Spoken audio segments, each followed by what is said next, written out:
మరింత మెరుగైన ఇప్పుడు హాస్పిటల్లోకి వెళ్ళి ఒక టాబ్లెట్ అడిగి వేసుకోవడం అది వేరే సమస్య. తీవ్రతరమైనప్పుడు మనం కంపల్సరీ ఎక్కడికి వెళ్ళాలి? హాస్పిటల్కి వెళ్ళాలి.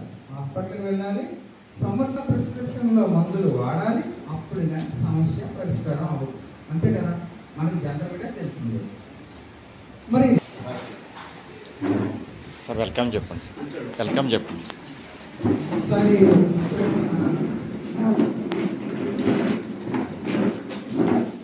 సార్ మీరు ఇటు వచ్చి ముగ్గురు కూర్చుంటారు. మీరు వెల్కమ్ చెప్పండి.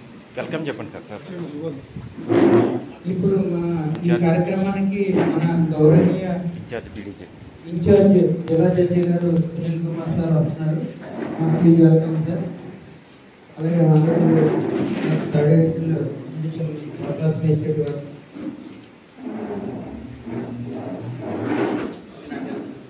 మీరు కూర్చోండి.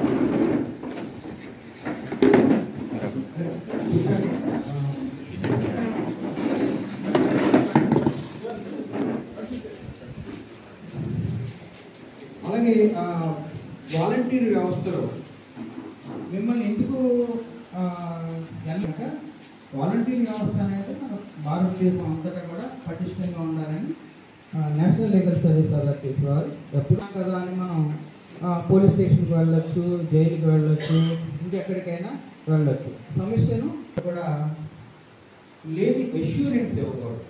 సమస్యను తీసుకొచ్చి న్యాయ నిపుణుల దగ్గర ఇక్కడ పరిష్కరించాలి, కానీ మీకు మీరుగా ఎష్యూరెన్స్ ఇవ్వడం కానీ. అంటే సపోజ్ ఇప్పుడు జైలు విజిట్ పారాలీగల్ వాలంటీర్ ఉన్నారు, వారికి వాళ్ళు అదర్ ఏదైనా వాళ్ళ దగ్గర నుండి ఏ విధమైన పారితోషికం ఆశించడం కానీ, వాళ్ళు ఇచ్చే గిఫ్ట్లు తీసుకోవడం ప్రయత్నం చేయడం కానీ, వాళ్ళని బయటికి తీసుకొస్తాననే ఎష్యూరెన్స్ కల్పించడం కానీ, లేదా అదర్ యాక్టివిటీస్ అంటే షూరిటీస్ మేము పెట్టగలమని ఇవ్వడం కానీ అట్లాంటి చేయకూడదు. Thank you very much.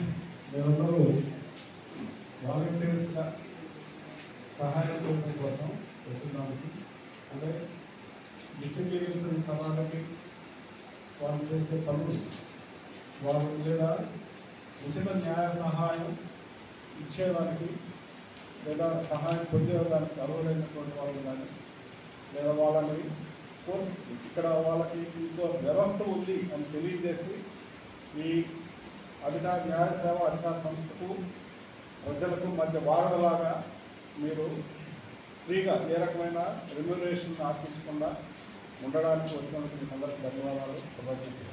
ఎందుకంటే ఎవరో ఒక రోజులో కొంత పనులు ఎదుటి కోసం ఫ్రీగా ఇవ్వడం మన సమయాన్ని వేరే వాళ్ళ కోసం ఊరికే చేయదు. కాబట్టి మీరు ఆ విధంగా చేయడానికి వచ్చేందుకు మీకు అందరికీ కంగ్రాచులేషన్స్ చెప్పాలి. మీరందరికీ మంచి మనసుకి. అలాగే మీరు చాలా చట్టాలు కానీ చాలా అంటే కాన్స్టిట్యూషన్లో ఎవరు కూడా తమకున్నటువంటి ఆర్థిక, రాజకీయ, విద్య ఈ రకమైనటువంటి లేకుండా పోయిన దానివల్ల న్యాయాన్ని పొందకుండా ఉండకూడదు. చట్టం అందరూ సమానం లేదంటే మనకున్నటువంటి హక్కు లేదో మనకు తెలిస్తే మనకు జరిగిన అన్యాయమో న్యాయమో తెలుస్తుంది. అసలు అవి తెలియనప్పుడు వాటిని ఇచ్చేయడం అనేది ఉండదు. సో కాబట్టి చాలామంది తెలియదు వాళ్ళకి జరిగిన అన్యాయమా కాదనే. అట్లాంటి వాళ్ళకి ఆ అన్యాయం జరిగినప్పుడు మీరు చూసి వాళ్ళని ఈ వ్యవస్థ దగ్గరికి తీసుకుని రావడం ద్వారా వాళ్ళు న్యాయ సహాయం పొందడానికి మీరు ఉపయోగపడతారు.